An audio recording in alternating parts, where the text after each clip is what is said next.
Hello बच्चा लोग, नमस्कार, आदाब, सत श्री अकाल एंड केम छो। Welcome to SSP, the finest and the easiest way to learn the concept channel and the place where you can feel the physics and then you realize that you are in इश्क मोहब्बत with the subject. सो बच्चा लोग, कल आप लोगों ने देखा कि एक जो तीसरा लेक्चर था उसमें अचानक हमारे जो सीनियर फैकल्टी हैं वो आते हैं और मीटिंग में मुझे जाना पड़ा, इसलिए बच्चा लोग, नहीं तो मैं कल ही ये चैप्टर ख़त्म कर चुका होता। और जल्दी जल्दी आपको ये भी बता देता हूँ कि बच्चा लोग 2 से 3 दिन में नीट का रिजल्ट जैसे ही आ जाता है बैंगलोर से अपने शहर सूरत पहुँचेंगे और अब वेट नहीं कराएंगे। चाणक्य नीति बच्चा लोग आप लोगों का लॉन्च हो जाएगा। चाणक्य नीति 3.0, जस्ट अ सेकेंड, यस। सो बहुत जल्दी हम लोग चाणक्य नीति 3.0 स्टार्ट करेंगे और बहुत सारे बच्चों का है कि सर जल्दी स्टार्ट कर दीजिए, हमारा रिवीजन करना है, बहुत सारी चीज़ें हैं बच्चा लोग आप लोगों के लिए फ्री ऑफ कॉस्ट अवेलेबल कराएंगे, आप उसकी चिंता मत करिए। एंड अब सीबीएसई टर्म 1 ज़्यादा दिन बचा नहीं है बच्चा लोग, तो अगर आप लोगों ने सैम्पल पेपर बुक नहीं परचेज़ किया है मार्केट से तो जल्दी से सैम्पल पेपर बुक परचेज़ कर लीजिए। एंड इसके लिए आप लोगों को, आपको पता है कि आपके एसएसपी सर की बुक भी अवेलेबल है मार्केट में, है ना। अमेजोन पर अगर आप सिर्फ लिखते हो SSP sir sample paper book तो वो भी मिल जाएगा, या फिर आप वीडियो के डिस्क्रिप्शन बॉक्स में चेक करोगे तो वहाँ पर लिंक है। Price is only 150 around, purchase कर लीजिए बच्चा लोग। अगर बंचेस में लेते हैं तो आपको बेनिफिट मिलेगा, फिजिक्स भी है, केमिस्ट्री भी है, बायोलॉजी भी है, इंग्लिश के भी मिल जाएगी आपको। सीबीएसई टर्म 1 को देखते हुए ये बुक जो है मैंने लॉन्च की है, yes. So just go for that, उसे ज़रूर लीजिए। चलिए, तो आज के क्लास की शुरुआत हम करते हैं। हम आपको सबसे पहले पढ़ाएंगे गैल्वेनोमीटर। बहुत इंटरेस्टिंग टॉपिक है बच्चा, वैसे तो कल ही हो जाता बट कुछ इंटरप्शन की वजह से नहीं हो पाया, बट आज करते हैं। और इसमें ये बहुत खास टॉपिक है, कौन से, as an ammeter, as an voltmeter और गैल्वेनोमीटर का वर्किंग। पहले गैल्वेनोमीटर का वर्किंग ही करेंगे, उसके बाद हम ये करेंगे।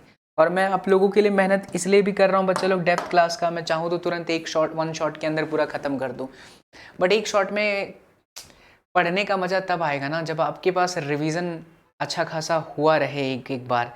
इसलिए डेप्थ क्लासेस के बाद जब हम रिवीजन करें तो ज़्यादा बेहतरीन मज़ा आता है पढ़ने में। इसलिए पहले एक बार पढ़ लेते हैं बढ़िया सा शानदार तरीके से, फिर जब रिवीजन करेंगे तब तो डायरेक्टली हो जाएगा, ठीक है। चलो, तो देखो, रियल में हमने पहले से कुछ लिख करके रखा है आप लोगों के लिए। रियलिटी में जो हमारा गैल्वेनोमीटर होता है वो आप राइट साइड के स्क्रीन पर देख पा रहे होंगे। I can relate with that. हाँ जी, देख पा रहे हो आप लोग, ये देखो, यस माय लाल बाल गोपाल बच्चा लोग। यहाँ पर आप देखिए, रियल में आपका जो गैल्वेनोमीटर होता है वो कुछ इस तरीके का होता है। जब आप फिजिक्स लैब में जाओगे तो आप देखोगे ऐसा बॉक्स टाइप होता है। इस गैल्वेनोमीटर का यूज़ क्या होता है? ये गैल्वेनोमीटर का जो यूज़ होता है बच्चा लोग, वो तो करंट को डिटेक्ट करने के लिए होता है। करंट को मापने के लिए भी हम इसको यूज़ कर सकते हैं और वोल्टेज को मेजरमेंट करने के लिए भी हम इसको यूज़ कर सकते हैं। रियलिटी में करंट को सेंस करता है, ठीक है, लेकिन हम इसको एज अ करंट मापने वाला इंस्ट्रूमेंट भी यूज़ कर सकते हैं और एज अ वोल्टेज डिफरेंस या वोल्टेज मापने वाला भी जो है डिवाइस यूज़ कर सकते हैं। लेकिन जब हम इस गैल्वेनोमीटर को एज अ एमीटर यूज़ करने जाते हैं, हम करंट वाला मापते हैं तो हम उसे कहते हैं कि भाई वो एमीटर है। और गैल्वेनोमीटर को गैल्वेनोमीटर से जब हम वोल्टेज मापते हैं तो हम उसे कहते हैं वोल्टमीटर। मतलब एक गैल्वेनोमीटर ही एमीटर है, समझिए इस बात को। और गैल्वेनोमीटर ही एक वोल्टमीटर है, करंट मापे तो एमीटर, वोल्टेज मापे तो वोल्टमीटर। बट जब हम एक गैल्वेनोमीटर को एज अ एमीटर यूज़ करने जाएं या हम गैल्वेनोमीटर को एज अ वोल्टमीटर यूज़ करने जाएं तो there are always some problems बच्चा लोग। वो प्रॉब्लम्स क्या होते हैं, वो प्रॉब्लम्स को हम आज की क्लास में समझेंगे और उस प्रॉब्लम का सोल्यूशन क्या है वो हम सीखेंगे। अगर आप इसे आपके एनसीईआरटी टेक्स्ट बुक से पढ़ने जाओगे तो ट्रस्ट मी बच्चा लोग, to be very honest you people, प्राण निकलना तय है। लेकिन आपको बाबा एसएसपी, आपके जो बड़े भाई, आपके जो चीकू भैया हैं, वो श्योर करते हैं 101% कि अगर आप यहाँ से फिजिक्स में आपको पढ़ाऊँ और अगर आप दिल से लेक्चर को फॉलो करते हैं तो 100% आपको फिजिक्स के साथ, इस टॉपिक के साथ आराम से प्यार हो जाएगा, ठीक है। चलिए देखिए, तो बच्चा गैल्वेनोमीटर को तो हम इस तरीके से देख पा रहे हैं, हमें सिर्फ डायल दिखता है, यहाँ टर्मिनल्स दिखते हैं और एक ब्लैक और एक रेड ऐसा दिखता है जहाँ से एक बार करंट एंट्री मारता है और एक जगह से करंट निकलता है। लेकिन क्योंकि अगर मुझे इस गैल्वेनोमीटर की वर्किंग समझनी है, अगर हम इस गैल्वेनोमीटर का क्या समझे बच्चे लोग, वर्किंग समझना चाहें, तो हमें इस गैल्वेनोमीटर के वर्किंग को समझने के लिए इस गैल्वेनोमीटर को खोलना पड़ेगा। तो हम लोग लाते हैं पेचकस, पेचिया लाते हैं और इसके नट बोल्ट को खोल के फेंक देते हैं। हाँ सर, रियलिटी में ऐसा करना पॉसिबल है क्या? फिलहाल तो रियल में मेरे पास गैल्वेनोमीटर नहीं है, बट मैंने आपको वर्चुअली एक गैल्वेनोमीटर बना दिया। जब हम गैल्वेनोमीटर को खोलते हैं ना बच्चा, तो कुछ इस तरीके का सेटअप दिखता है। हाथ से बनाया हुआ डायग्राम है, समझिए। इसके अंदर क्या है? इसके अंदर क्या है, तो ये चीज़ें होती हैं। कौन सी चीज़ें होती हैं, तो बच्चा इस तरीके से हॉरिजॉन्टल में ना ऐसे कर्व शेप के दो मैग्नेट लगे होते हैं, एक नॉर्थ और एक साउथ। मैग्नेट एक ही रहेगा, एक नॉर्थ और एक साउथ। तो ये जो नॉर्थ और साउथ आप देख पा रहे हो, ये स्ट्रॉन्ग मैग्नेट है बच्चा, स्ट्रॉन्ग मैग्नेट। क्या काम है अभी समझ में आएगा। स्टेबल है। ऊपर से जनरली जब हम मैग्नेट को देखते हैं तो यार वो ऐसे स्ट्रेट होता है, लेकिन ये वाली मैग्नेट कर्व शेप की है। क्यों कर्व शेप की है, एक मार्क्स का क्वेश्चन सीबीसी टर्म वन में बन सकता है। ये कर्व शेप की इसलिए बनाई जाती है ताकि इनकी मैग्नेटिक फील्ड लाइंस ऐसे एक जगह पर कॉन्सेंट्रिक रहें, एक जगह पर कॉन्सेंट्रिक रहें। नॉर्थ से निकल करके साउथ की तरफ मैग्नेटिक फील्ड लाइंस जाती है। अब एक जगह पर कॉन्सेंट्रिक करने का क्या चक्कर है, क्यों हम एक जगह पर कॉन्सेंट्रेट करना चाहते हैं, ताकि ये रेडियल मैग्नेटिक फील्ड बना सके। बच्चा देखो, जनरली जो मैग्नेटिक फील्ड का डायरेक्शन होता है वो कैसा होता है। अगर हम मैग्नेटिक फील्ड के बारे में सोचें, जैसे ये देखिए, ये नॉर्थ पोल है, ये आपका साउथ पोल है, तो मैग्नेटिक फील्ड लाइंस ऐसे कर्व शेप में होती है। करेक्ट है ना। नॉर्थ से निकल करके फिर ये साउथ के अंदर आती जाती हैं, ऐसे आपके साउथ में चली आएंगी। करेक्ट बात है, नॉर्थ से निकल करके साउथ में चली आती है, तो ऐसी कर्व शेप बनाती है। तो ये अगर कर्व शेप में होगा तो इसका इतना अच्छा यूटिलाइजेशन नहीं हो सकता। लेकिन अगर आप सोचो कि अगर सारी की सारी मैग्नेटिक फील्ड लाइंस एक ही जगह पर कॉन्सेंट्रिक है, all these field lines are concentric, अगर एक ही जगह पर कॉन्सेंट्रेट कर रही है तो क्या इनका पावर ज़्यादा होगा। आंसर है यस सर। इसीलिए हम चाहते हैं कि ये कर्व शेप रहे ताकि सारी मैग्नेटिक फील्ड लाइंस एक तरफ रहे। अब आप यहाँ देखो, यहाँ मैग्नेटिक फील्ड लाइंस पास पास में है, कॉन्सेंट्रिक है, तो फोर्स ज़्यादा लगता होगा। लेकिन अगर आप यहाँ पर एक बंदा खड़ा कर दो या यहाँ पर एक बंदा खड़ा कर दो तो फील्ड लाइंस क्योंकि बैंड हो गई हैं तो उसका इम्पैक्ट भी कम है। इसीलिए हम मैग्नेटिक फील्ड्स को चाहते हैं कि भाई वो कॉन्सेंट्रिक रहे। अब ये जो नॉर्थ और साउथ के बीच में जो बीच में आप सर्कल देख रहे हो, रियलिटी में वो सर्कल कुछ इस तरीके का है। आपने टॉप व्यू लिया है बट वो कुछ इस तरीके से सिलेंड्रिकल होता है। अगर मैं आगे दिखाऊं तो ऐसा इतना भाग और ऐसे इस तरीके से। और इसके ऊपर बच्चा ये जो बना हुआ है ना, ये एडजस्टेबल सॉफ्ट आयरन का होता है। सॉफ्ट आयरन इसलिए लिया है क्योंकि soft iron is a very good ferromagnetic material. ये करता क्या है कि सभी के सभी मैग्नेटिक फील्ड लाइंस को अपने अंदर एब्जॉर्ब कर लेता है। इसीलिए हम यहाँ पर फेरोमैग्नेटिक मटेरियल ले रहे हैं ताकि एक भी मैग्नेटिक फील्ड लाइंस बाहर ना जाए, हम पूरा उसका बेस्ट यूज़ कर सकें। इस पूरे मैग्नेट का जो मैग्नेटिक फील्ड लाइंस है उसको चूस लें, उसको अच्छे से यूटिलाइज कर लें। इसीलिए एक भी फील्ड लाइंस का यूज़ बेकार ना जाए, इसलिए यहाँ पर हमने एडजस्टेबल सॉफ्ट आयरन की एक कोर रखी है। एडजस्टेबल जो ऐसे एडजस्ट हो सकती है, मतलब ऐसे चल सकती है। और उसके ऊपर आपने वायर की वाइंडिंग की है। ये जो आप देख रहे हो ना वाइट वाला, वो कॉपर वायर की वाइंडिंग है। फिर उसके ऊपर बच्चा क्या लगा होता है कि स्पाइरल होता है, जो बच्चों के खिलौने चाबी घुमाने वाले आते हैं वो स्पाइरल है। और उस स्पाइरल के साथ कनेक्टेड है ये पॉइंटर, और हमें सिर्फ यही दिखाई देता है ये वाला पोर्शन। इसके अंदर का चीज़ यहाँ पर है। बात समझ में आया। हालांकि यहाँ से क्वेश्चन सिर्फ एक बन सकता है, soft iron core, radial magnetic field, बराबर। अब जरा इसका काम करने का तरीका समझे। ये तो हो गया इसका कंस्ट्रक्शन, इसके अंदर क्या क्या चीज़ें होती हैं।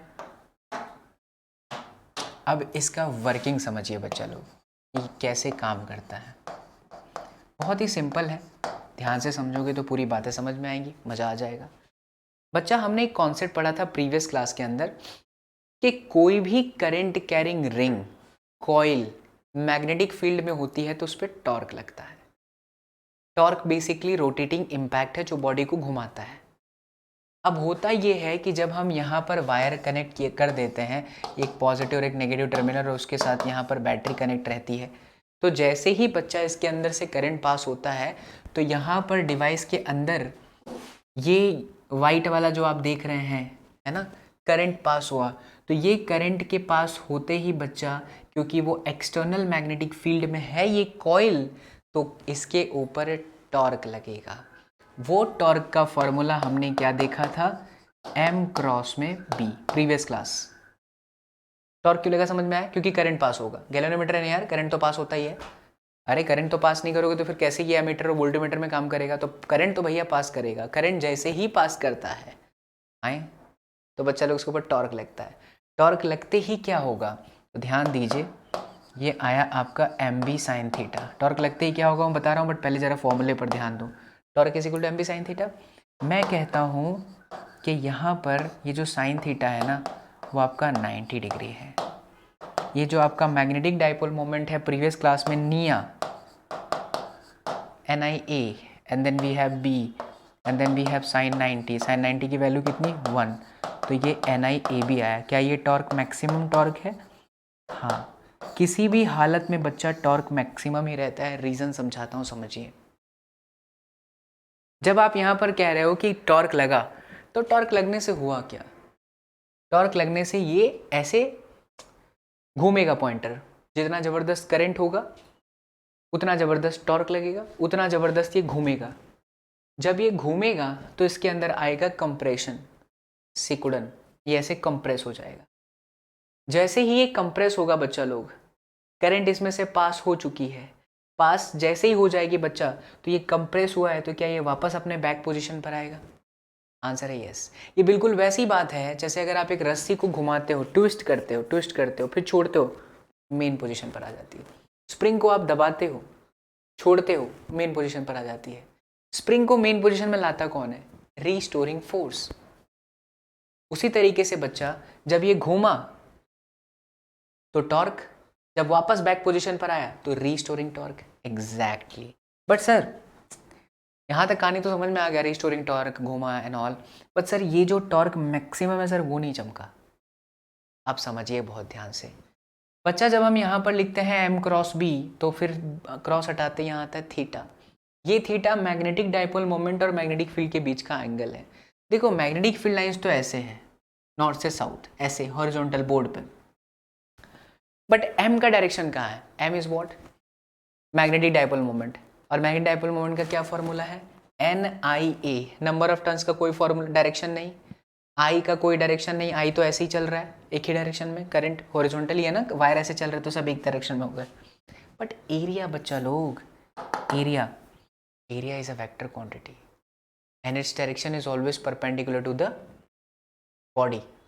तो ये जो कॉइल है, इस कॉइल का परपेंडिकुलर क्या हुआ? ये चाहे पॉइंटर ऐसे रहे चाहे पॉइंटर ऐसे रहे, कॉइल की एरिया हर वक्त परपेंडिकुलर टू द बॉडी ऐसे रहेगी या फिर ऐसे रहेगी। तो मैग्नेटिक फील्ड लाइंस ऐसे और एरिया ऐसे, चाहे कितना भी पॉइंटर नीचे घूम जाए, एरिया हर बार मैग्नेटिक फील्ड के साथ 90 डिग्री का एंगल बनाएगा। इसीलिए इस पर मैक्सिमम टॉर्क लगता है।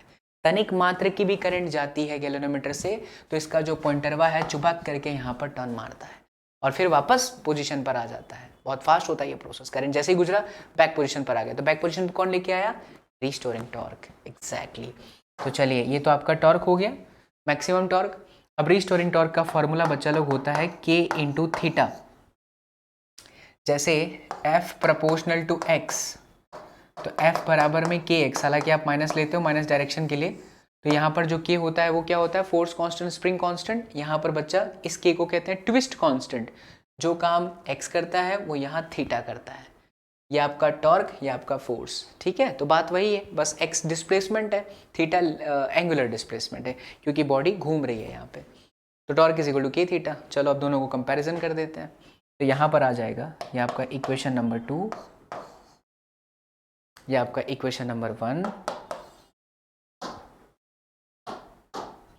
Let's compare these two equations. So we have NIAB is equal to K and then theta. Correct? So finally we have एक ज़बरदस्त फॉर्मूला।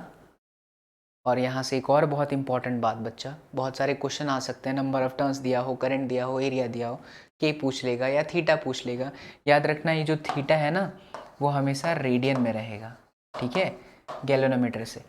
और प्रैक्टिकल में बड़ी सारी चीज़ें पूछते हैं। प्रैक्टिकल में कई बार पूछ लेते हैं बच्चा कि जो थीटा बाई आई है उसको हम लोग क्या बोलते हैं। थीटा बाई आई का फॉर्मूला बन जाएगा NAB डिवाइडेड बाई के, और ये जो थीटा बाई आई है इसको कहते हैं current sensitivity. Yes, very important 1 marks question for your NCERT CBSE term 1। This is what? This is current sensitivity. अच्छा, करंट सेंसिटिविटी का क्या मतलब है? एग्जाम्पल, आपके पास 2 गैल्वेनोमीटर हैं, गैल्वेनोमीटर 1, गैल्वेनोमीटर 2। गैल्वेनोमीटर 1 10 एम्पियर मापने के लिए 180 डिग्री घूम जाता है। गैल्वेनोमीटर 2 10 एम्पियर मापने के लिए 60 डिग्री घूम पाता है। तो करंट सेंसिटिविटी किसकी अच्छी है? सेकंड वाले की।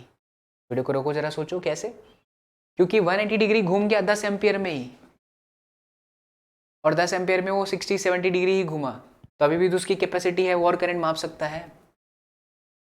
अरे ये कितना घूम सकता है बच्चा? यहाँ से यहाँ तक 180 घूम सकता है ना।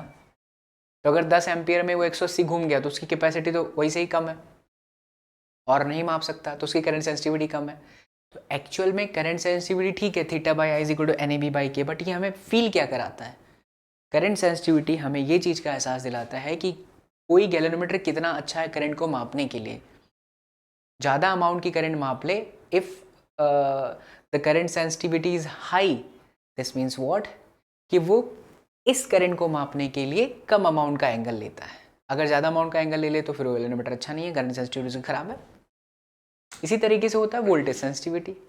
अभी देखो थीटा बाई आई है, मुझे वोल्टेज में कन्वर्ट करना है, तो मैं क्या करूँगा? कुछ नहीं, थीटा नीचे आई है तो I into R, and then we have N A B upon में के एंड देन आर। दोनों तरफ मैंने आर से मल्टीप्लाई कर दिया भाई साहब, एकदम सिंपल है। तो theta by I R, I R क्या है? वोल्टेज, यानी ये हुआ N A B, R resistance है आपका, और जो थीटा बाई वी है इसको हम बोलेंगे वोल्टेज सेंसिटिविटी। चमको, फील आयो, great. So current sensitivity, voltage sensitivity, इन पर से क्वेश्चन आएंगे, इसको बढ़िया से करना है ना। और क्वेश्चन की प्रैक्टिस आपके सैम्पल पेपर बुक में है ही, एसएसपी सर के सैम्पल पेपर बुक में। ये देखिए एनएबी बाई के, वाह लेजर लाइट का भी यूज़ कर ले रहे हैं भाई साहब। ये हमारा वेदांतों के ऑफिस से शूट चल रहा है। चलो, तो गैल्वेनोमीटर एकदम अच्छे से पक्का। अब आगे बढ़ते हैं और आगे देखते हैं कि सर अगर हमें गैल्वेनोमीटर को एज अ एमीटर यूज़ करना है, एज एन एमीटर यूज़ करना है, तो फिर क्या क्राइटेरिया है, कैसे ये गैल्वेनोमीटर एमीटर में कन्वर्ट हो सकता है। तो बच्चा आप देख सकते हो, पहले कुछ समझो बातें। यहाँ पर एक 10 वोल्टेज की बैटरी है, रेजिस्टेंस 5 ओम का है। थ्योरेटिकली मैं बोलूँ इसमें से कितनी करंट पास होगी, तुम बोलोगे सर क्या मजाक कर रहे हो सर, आई बराबर वी बाई आर। सर 10/5 किया तो सर 2 एम्पियर आ गया। सर इसमें क्या नवाई है सर, एकदम सिंपल है ना। बट बच्चा लोग, अगर मैं कहूँगा कि इसी 2 एम्पियर की करंट जो कि यहाँ से चल रही है, 2 एम्पियर की करंट है ना, उसे मापो, तो आप सीरीज में गैल्वेनोमीटर लगा दोगे। एंड यू नो दैट कि गैल्वेनोमीटर जैसे ही सीरीज में लगेगा तो जो I बराबर V बाई आर है वो अब I बराबर V बाई आर ना रह के V by G plus R हो जाएगा। Where what is G? Galvanometer का resistance. I repeat my sentence, where what is G? Galvanometer का resistance. Why we are saying that galvanometer का resistance gonna be added? यार galvanometer के design में अभी just आपने देखा कि बड़े सारे वायर हैं, इसके अंदर बड़े सारे वायर हैं, वायर है तो लेंथ है, N R proportional to L. Resistance is directly proportional to length, मतलब लेंथ है तो रेजिस्टेंस है। कॉपर वायर का भी रेजिस्टेंस हो गई, तो कुछ ना कुछ रेजिस्टेंस सीरीज में ऐड हो गई। तो अब आप सोचो, जो करंट पहले आई बराबर सिर्फ वी बाई आर थी, वो V by G plus R है। अगर मैं इसके रेजिस्टेंस को 1 भी मानूं तो आर मेरा 5 था, 5 और 1 6, 10/6, यानी मेरा नया करंट 10/5 नहीं है, 10/6 है। तो क्या मैं ओरिजिनल करंट माप पाया? नहीं।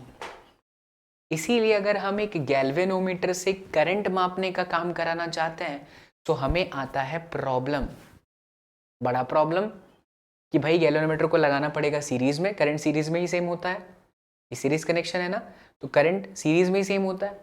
लेकिन प्रॉब्लम क्या हुआ सर? प्रॉब्लम ये हुआ कि रेजिस्टेंस बढ़ गया इस जगह का, करंट घट गया, यही सबसे बड़ा प्रॉब्लम है। इस प्रॉब्लम का सॉल्यूशन है बच्चा लोग शंट। शंट क्या चीज है? We have to minimize the effect of resistance. अगर मैं इस V by G plus R को वापस V बाई आर में कन्वर्ट करना चाहता हूं तो मुझे मेरे G की वैल्यू को कम करना पड़ेगा। मैं जीरो नहीं कर सकता। क्यों? क्योंकि गैल्वेनोमीटर को हम लेंथ फ्री कर ही नहीं सकते, वायर ही नहीं होगा, करंट ही नहीं होगा, तो कुछ चलेगा नहीं, डिफ्लेक्शन ही नहीं आएगा। We can't consider resistance zero, because resistance कुछ ना कुछ रहेगा ही रहेगा। हाँ, हम मिनिमाइज कर सकते हैं, हम इसको मिनिमाइज कर सकते हैं। अगर मैं इसको मिनिमाइज करना चाहूं गैल्वेनोमीटर के रेजिस्टेंस को, तो होगा क्या, ये जितना कम होगा उतना मेरा आई बढ़ने का चांस होगा, क्योंकि अभी तो करंट घट गया है, जी प्लस आर हो गया है। What I can do is G को मिनिमाइज करना चाहिए, और इसी जी को मिनिमाइज करने के लिए बच्चा हम इस टूल का यूज़ करते हैं जिसको हम लोग कहते हैं शंट। क्या चीज़ है शंट वो समझिए। शंट बेसिकली एक रेजिस्टेंस ही है। प्रॉब्लम क्या है, रेजिस्टेंस को मिनिमाइज करना है, को करने के लिए शंट लगाया, शंट भी एक रेजिस्टेंस है, बट क्या समझो, इतने पोर्शन को उठाते हैं, जब हम एक गैल्वेनोमीटर के पैरेलल में, कहानी ध्यान से सुनिएगा मजा आएगा, जब हम एक गैल्वेनोमीटर के पैरेलल में बच्चा लोग एक रेजिस्टेंस लगा देते हैं और उस रेजिस्टेंस की वैल्यू गैल्वेनोमीटर के रेजिस्टेंस से भी कम होती है, आई रिपीट माय सेंटेंस, आपको शंट ऐसा लेना है जिसकी वैल्यू गैल्वेनोमीटर से भी कम हो, तो बच्चा वही गैल्वेनोमीटर एमीटर बन जाता है। सर ऐसा करने से फ़ायदा क्या हुआ? सोचो प्रॉब्लम का सॉल्यूशन क्या था। सॉल्यूशन था जी को कम करना, और जी को कम करने के लिए हमने जी के पैरेलल में एस लगाया। फ़ायदा क्या हुआ? सर सीरीज़ क्यों नहीं? ज़रा देखिए, गैल्वेनोमीटर पहले से ही 10 ओम का मान लिया, अगर मैं सीरीज़ में एक रेजिस्टेंस लगा दूं तो यार रेजिस्टेंस तो और बढ़ गया ना, सीरीज़ में क्यों करोगे। लेकिन अगर मान लो मैं इसके पैरेलल में एक रेजिस्टेंस लगा दूं 2 ओम का, तो अब इसका ओवरऑल रेजिस्टेंस कितना हुआ, 10 × 2 10 + 2 यानी कि 20/12, 4 पंचे 20, 4 तिहाई 12, 5/3 यानी कि 3 एकम लगभग 1 पॉइंट समथिंग। अभी जो 1 पॉइंट आ रहा है यार वो 2 से भी कम हो गया, मतलब 10 और 2 में 2 से भी कम हो गया। मतलब आप समझो कि जी के साथ एस पैरेलल में लगाने से इसका डैश डैश का ओवरऑल रेजिस्टेंस इससे भी कम हो जाएगा। मतलब जितना कम आप एस को रखोगे, जी से कम रखना है बट बहुत कम रखना है, जितना जीरो नहीं कर सकते, जितना कम रखोगे उतना आपका ओवरऑल रेजिस्टेंस घटेगा। ओवरऑल रेजिस्टेंस जितना घटेगा, चांसेस है कि आप अपने रियल थियोरेटिकल वैल्यू तक पहुंचोगे। तो जब गैल्वेनोमीटर के पैरेलल में एक एक रेजिस्टेंस शंट लगा देते हैं, तो उसे ही हम लोग बच्चा लोग कहते हैं एमीटर, ठीक है। और जब डिवाइस बनाई जाती है एमीटर की, गैल्वेनोमीटर को एज ए एमीटर, तो हमेशा उसके अंदर कंपनी वाले पहले से ही पैरेलल में एक शंट लगा के रखते हैं।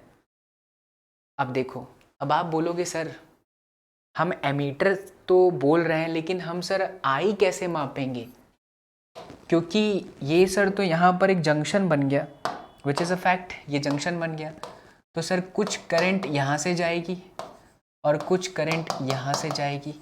किरचॉफ के रूल्स के हिसाब से इस पर से गया IG और इसमें से गया I - IG, क्योंकि I - IG + IG करोगे तो I ही रहेगा। Got my point? फील के साथ अच्छे से। तो गैल्वेनोमीटर और फिर नीचे शंट लगाया, बट सर गैल्वेनोमीटर से तो अलग करंट जा रहा है। अच्छा, करंट डिवाइड क्यों हुआ? क्योंकि जंक्शन है। गैल्वेनोमीटर से तो अलग करंट जा रहा है। सर आई कैसे मापे हम? हमें तो आई मापना था। आप पहले सोचो आपको मापना क्या था? आई, ये वाला आई जो कि 2 एम्पियर है, बट वहाँ पर तो गैल्वेनोमीटर से IG जा रहा है। सर ये क्या चक्कर है? क्या हम IG मापते हैं? नहीं, हम मापते आई हैं। कैसे?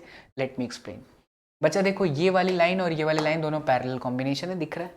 पैरेलल वोल्टेज सेम होता है, तो हम बोलेंगे भैया IG × G is equal to I minus में IG and then S shunt. तो हम यहाँ से शंट निकाल लेंगे, IG × G अपॉन में I माइनस में IG। ये है शंट निकालने का फॉर्मूला। IG क्या है बच्चा? गैल्वेनोमीटर से जाने वाली मैक्सिमम करंट।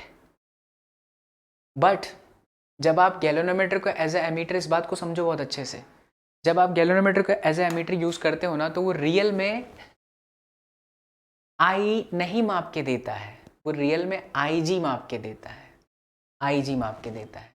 बट कंपनी वाले कितनी चालाकी दिखाते हैं, मैं आपको वो समझाता हूँ। कंपनी वाले इस इक्वेशन का यूज़ करते हैं, ठीक है, और वो क्या करते हैं, यहाँ से IG को सब्जेक्ट बनाते हैं। ज़रा हम लोग भी आई जी को सब्जेक्ट बना लेते हैं। तो I G into G is equal to I S minus I G into S.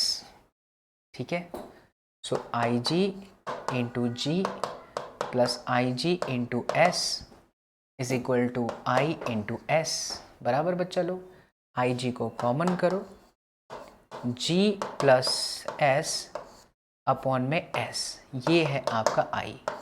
तो रियलिटी में किताबों में सिर्फ ये फॉर्मूला पढ़ा के छोड़ दिया जाता है कि आपने माप लिया, अरे आपने शंट का फॉर्मूला लिखा, अरे आई जी गैलोनोमीटर माप रहा है लेकिन रियल में आपको आई मापना था।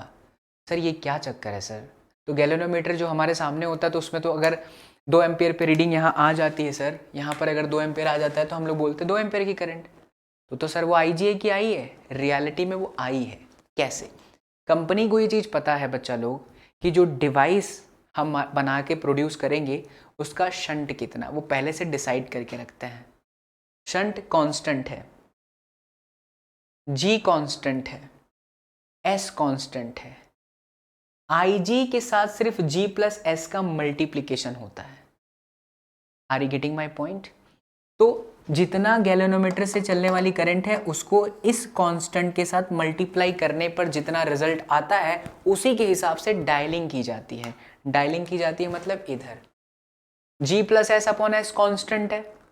ठीक है, अब पता है मैन्युफैक्चरर कंपनी को, उसको पता है कि अगर 1 एम्पियर का आई जी होगा into G plus S upon में एस आने पर कितना 5 हुआ, तो यहां पर 5 एम्पियर करंट लिखेगा। उसे पता है कि अगर आई जी 2 एम्पियर है तो भैया जी प्लस एस अपॉन में एस करने पर 20 आएगा तो वो यहाँ 20 एम्पियर लिखेगा।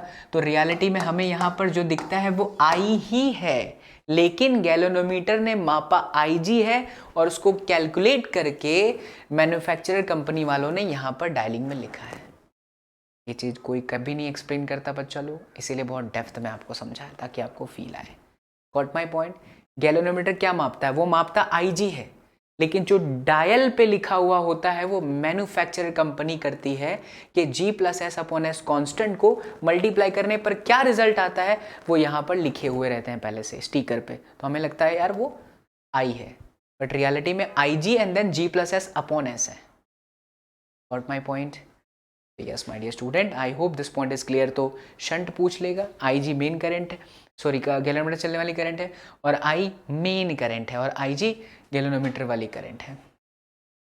चलो अब क्योंकि हमें एमीटर समझ में आ गया, अब इनकी प्रैक्टिस आप सैम्पल पेपर बुक से करना बच्चा। बहुत बेहतरीन बेहतरीन क्वेश्चन मैंने मेरे सैम्पल पेपर बुक में डाले हैं जो अमेजोन पे अवेलेबल है। वीडियो के डिस्क्रिप्शन बॉक्स में लिंक है, क्लिक करो, ले लो किताब और करो प्रैक्टिस, है ना। एसएसपी सर की बुक है, आप बहुत दिन से बोल भी रहे थे तो ले लीजिए बुक। अब हम वोल्टमीटर का पढ़ते हैं बच्चा लोग। So galvanometer as a voltmeter. Yes बच्चा लोग, सो हम लोग सीख रहे थे कि गैल्वेनोमीटर को वोल्टमीटर कैसे बनाया जा सके और क्या प्रॉब्लम्स आएगा वो हम सीखेंगे और इसके प्रॉब्लम का सोल्यूशन भी करेंगे। खैर हमें गैल्वेनोमीटर एज अ मीटर समझ में आ गया तो बहुत जल्दी समझ में आ जाएगा। देखो बच्चा लोग, voltage, current and resistance. Theoretically मैं बोलूँ बच्चा लोग कि वोल्टेज कितना है इस रेजिस्टेंस के अक्रॉस, तो आप बोलोगे sir I into R 10 voltage है, बट मैं बोलूँगा बच्चा लोग इसको मापो, तो मापने के लिए आप क्या करोगे, किस रेजिस्टेंस के पैरेलल में गैल्वेनोमीटर लगाओगे, क्योंकि पैरेलल में ही वोल्टेज सेम होता है। अभी समझिए बहुत अच्छे से। तो आपने पैरेलल में वोल्टेज को मापने के लिए डिवाइस लगाया गैल्वेनोमीटर, बट प्रॉब्लम क्या हुई कि ये है जंक्शन, तो करंट हो जाएगा डिवाइड। यहाँ से चला गया मान लो 1.5, या हमने बोला भाई गैल्वेनोमीटर का रेजिस्टेंस बहुत कम से कम रखें तो भी कुछ ना कुछ करंट तो जाएगा 0.5। तो अब असलियत में इस रेजिस्टेंस से पास हो रहा है मात्र 1.5। तो जो नया वोल्टेज का डिफरेंस आया वो V बराबर आई आर के हिसाब से 15×5 = 75 यानी 7.5 वोल्टेज आया। आना कितना चाहिए था? 10, आया कितना? 7.5। प्रॉब्लम है ये। तो प्रॉब्लम का सोल्यूशन क्या है? प्रॉब्लम इसलिए आया क्योंकि इस रेजिस्टेंस से मात्र 1.5 एम्पियर की करंट चल रही है, चलना चाहिए था 2 एम्पियर। अगर 2 एम्पियर चला जाता तो बच्चा हमको ये गैल्वेनोमीटर अच्छा खासा वोल्टेज 10 वोल्टेज दे देता, क्योंकि पूरा का पूरा करंट यहां से जाए तभी ये होगा, यहां से कम जाए 0.5 और कम हो जाए तो वैसा कब होगा? ऐसा तब होगा जब आप इस गैल्वेनोमीटर के रास्ते का रेजिस्टेंस बढ़ा दो। देखो यहाँ से करंट कम जाएगी कब? जब इस पाथ का रेजिस्टेंस ज़्यादा होगा तब। ये बात हो गई उल्टी पूरी तरह से। हम जब गैल्वेनोमीटर से करंट मापना चाहते हैं तो गैल्वेनोमीटर के रेजिस्टेंस को मिनिमाइज कर देते हैं, और जब हम गैल्वेनोमीटर को एज अ वोल्टमीटर मापना चाहते हैं तो हम गैल्वेनोमीटर के रेजिस्टेंस को बढ़ाना चाहते हैं। क्यों? ताकि ज़्यादा यहाँ से पास हो। जितना ज़्यादा पास होगा तो यहाँ का जो वोल्टेज होगा वही यहाँ का वोल्टेज होगा, और हम वही कहना चाहते हैं कि अगर यहाँ का वोल्टेज हमने माप लिया तो इसका मतलब हमने यहाँ का माप लिया, क्योंकि भैया पैरेलल में तो वोल्टेज क्या होता है? सेम होता है। बात एकदम फतेह वाली बात है। बट द पॉइंट इज कि अगर मुझे इसका रेजिस्टेंस बढ़ाना है तो मैं क्या करूँ? तो बच्चा इस पोर्शन को उठा करके मैं यहाँ ले आया। अब जो मैन्युफैक्चरर कंपनियां होती हैं जो गैल्वेनोमीटर से वोल्टमीटर बनाती हैं, उनको पता है कि हमें इसका काम वोल्टमीटर के तरीके से करना है, तो वो गैल्वेनोमीटर के साथ सीरीज़ में ज़्यादा से ज़्यादा रेजिस्टेंस लगा देती हैं। वहाँ कम से कम था, यहाँ ज़्यादा से ज़्यादा, क्योंकि इसका जितना ज़्यादा रेजिस्टेंस होगा इस पूरे लाइन का रेजिस्टेंस बढ़ जाएगा। सीरीज़ में रेजिस्टेंस बढ़ता है, यहाँ जितना बढ़ेगा पूरी करंट यहाँ से पास होगी। ले भाई साहब सीधा हो गया। अब IG करंट इस गैल्वेनोमीटर से जा रहा है, यहाँ से जो जा रहा है वो IG ही है, ठीक है। तो हम लिखेंगे बच्चा लोग यहाँ पे IG into G plus IG into RS is equal to overall voltage, is equal to what? Overall voltage, क्योंकि यहाँ का वोल्टेज इसका सम है, सीरीज में वोल्टेज सेम होता है। अगर मुझे RS चाहिए तो RS बराबर V अपॉन IG माइनस में G। RS को सब्जेक्ट बनाओ, V अपॉन IG माइनस में G, करेक्ट है ना? हाँ हाँ हाँ हाँ, V अपॉन में IG सही है। हाँ जी हाँ जी हाँ जी, करेक्ट है। तो V अपॉन में IG माइनस में G। बट एक्चुअल में तो सर हमें V मापना है, ये वोल्टेज मापेंगे, ये मापेंगे तभी यहाँ का आएगा। बट सर गैल्वेनोमीटर तो अभी भी IG माप रहा है। Exactly, that is a point. तो मैन्युफैक्चर कंपनियाँ दिमाग लगाती हैं, क्या लगाती हैं वो देखिए। उनको पता है कि V मापना है तो हमें सिर्फ IG चाहिए, क्योंकि हमारा G और RS तो हमारे हाथ में है। उन्हें पता है गैल्वेनोमीटर जो उन्होंने बनाया है उसमें कितना लेंथ है वायर का, तो रेजिस्टेंस उन्हें पता है। उन्हें ये भी पता है कि हमने कितना सीरीज रेजिस्टेंस डाला। अब जब गैल्वेनोमीटर 1 एम्पियर के डायल पर है तो 1 गुणे G प्लस RS करते हैं तो वो एक्चुअल में V है। मतलब जब आप एक वोल्टमीटर से माप के यहाँ देखते हो कि अगर यहाँ 5 वोल्टेज है तो वो असलियत में 5 ही है, 5 वोल्टेज है। लेकिन इस 5 वोल्टेज के पीछे की कहानी है रियल में IG multiply by that G plus S। तो भैया गैल्वेनोमीटर करंट को ही सेंस कर पाता है, उसके काम करने का तरीका पूरा गेम चेंज करते हैं हमारे मैन्युफैक्चरर कंपनियां, ठीक है। तो इस चीज़ को अच्छे से फील कर लीजिए बच्चा लोग। तो ये था आपका chapter number 4 moving charge and magnetism का पूरा कहानी ख़त्म इन योर 4 लेक्चर। हमने देखा गैल्वेनोमीटर काम कैसे करता है, हमने ये देखा कि गैल्वेनोमीटर वोल्टमीटर में कैसे कन्वर्ट होता है, और हमने ये भी देख लिया कि गैल्वेनोमीटर एज अ एमीटर कैसे काम करता है। एंड मेरे प्यारे बच्चा, यहाँ बेंगलुरु से मैं और ज़्यादा लाइव नहीं कर पा रहा हूँ, इसीलिए मैं ये आपको बोलूँगा SSP की सैम्पल पेपर बुक मार्केट से ले करके इनके चैप्टर नंबर 1 से बच्चा लोग चैप्टर नंबर 4 तक के सभी क्वेश्चंस को प्रैक्टिस करिए। केस बेस्ड, असर्शन, रीजन, ये सारे के सारे। और इसका परचेज करने के लिए वीडियो के डिस्क्रिप्शन बॉक्स में लिंक गिवन है। Is it clear? Well done. So I hope मेरे प्यारे लाल बाल गोपाल आप लोगों को मज़ा आया होगा, एंड उम्मीद करते हैं कि आपके चेहरे पर मुस्कुराहट भी है फिजिक्स पढ़ के। So see you all in the next class. Till then, do whatever you want to do, man, but don't trouble your mom. Take care. Thank you so much for watching the videos. Take care बच्चा लोग, जय Hind, bye bye, take care.